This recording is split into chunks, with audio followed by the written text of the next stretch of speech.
বাড়িতে একবার এরকমভাবে হার্বাল শ্যাম্পু তৈরি করুন, তৈরি করে ব্যবহার করে দেখুন।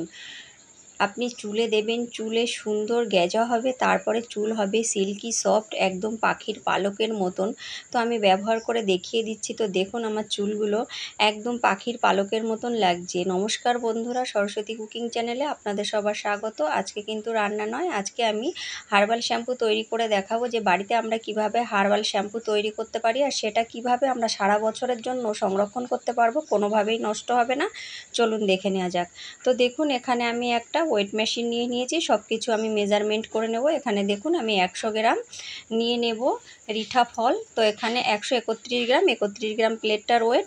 তো সমস্ত কিছু কিন্তু আমি মেপে নিয়েছি। সবার শেষে নিয়ে নিয়েছি ভিঙ্গরাজ, এটা কিন্তু আমি বাড়িতেই তুলে শুকিয়ে রেখে দিয়েছিলাম। এখানে নিয়ে নিয়েছি আমি রিঠা নিয়েছি, আমলা নিয়েছি, শিকাকাই আর হচ্ছে ভিঙ্গরাজ। একসঙ্গে আমি এটাকে সারা রাত্রের জন্য ভিজিয়ে রেখে দেব। তো ভিজিয়ে রেখে দিয়েছিলাম, দেখুন পরের দিন সকালবেলা আমি এটাকে নিয়ে নিয়েছি। তো সুন্দরভাবে ভিজে গেছে। এখন আমি একটা লোহার কড়ার মধ্যে দিয়ে এটাকে ভালো করে আমি একটুখানি ফুটিয়ে নেব।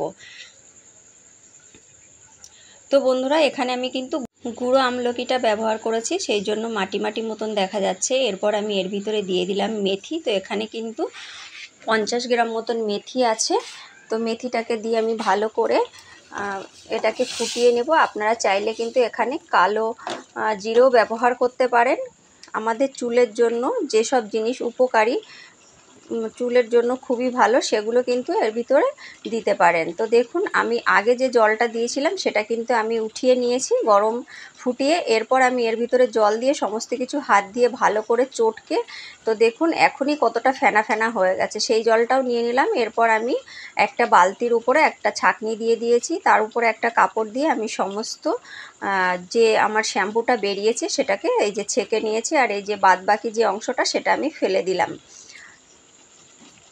তো দেখুন বন্ধুরা, এবার এই শ্যাম্পুটাকে ঠান্ডা করে এর ভিতরে আমি কিছু জিনিস মেশাবো। আর এদিকে আলাদা একটা পাত্রে আমি ওই শ্যাম্পুর জলটা আর এর ভিতরে দিয়ে দিলাম ফ্লেক্সিড মানে তিসির বীজ দিয়ে এটাকে ভালো করে ফুটিয়ে আবারও আমি মিশিয়ে নেব এই শ্যাম্পুর সাথে, ছেঁকে নেব, ছেঁকে কিন্তু মিশিয়ে নেব।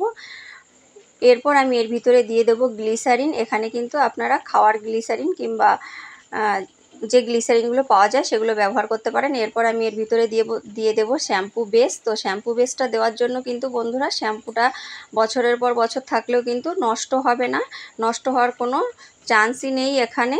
শ্যাম্পু বেসটা না দিলে এরকমভাবে জ্বালিয়ে রাখলেও কিন্তু শ্যাম্পুটা নষ্ট হয়ে যেতে পারে, বেশি দিন ব্যবহার করা যাবে না। তো সমস্ত কিছু আমি মিশিয়ে ঠান্ডা করে নিয়েছি। এরপর আমি এর ভিতরে দিয়ে দেব 3টে ভিটামিন ই ক্যাপসুল। তো ভিটামিন ই ক্যাপসুল আমাদের চুলের জন্য কিংবা ত্বকের জন্য কতটা উপকারী সেটা আপনারা সবাই জানেন। তো এখন দেখুন সমস্ত কিছু ঠান্ডা করে এই যে একটা বোতলে ভরে নিয়েছি। তো কতটা সুন্দরভাবে শ্যাম্পুটা তৈরি হয়ে গেছে। আর বন্ধুরা দেখুন ফেনা কিভাবে তৈরি হচ্ছে, মানে এখানে নাড়া লাগলেই এর ভিতরে কিন্তু ফেনা তৈরি হয়ে যাচ্ছে। তো দেখুন এবার আমি মাথায় লাগিয়ে আপনাদের দেখিয়ে দেবো, চুলে লাগিয়ে যে কতটা সুন্দরভাবে শ্যাম্পুটা তৈরি হয়েছে। তো দেখুন কতটা সুন্দর গেজা তৈরি হয়েছে। তো চুলটাকে ধুয়ে আমি শুকিয়ে নিয়েছি, দেখুন চুলটা কতটা সুন্দর একদম পাখির পালকের মতন লাগছে। তো বন্ধুরা ভিডিওটি যদি ভালো লাগে তাহলে লাইক কমেন্ট শেয়ার করবেন, আর চ্যানেলটিকে সাবস্ক্রাইব করে পাশে থাকবেন। আর পারলে এরকম হার্বাল শ্যাম্পু বাড়িতে তৈরি করে ব্যবহার করুন, চুলের যত্ন নিন। চুলের যত্ন নেওয়াটা ভীষণই দরকার, চুল না থাকলে কিন্তু কোনোভাবেই সুন্দর লাগে না।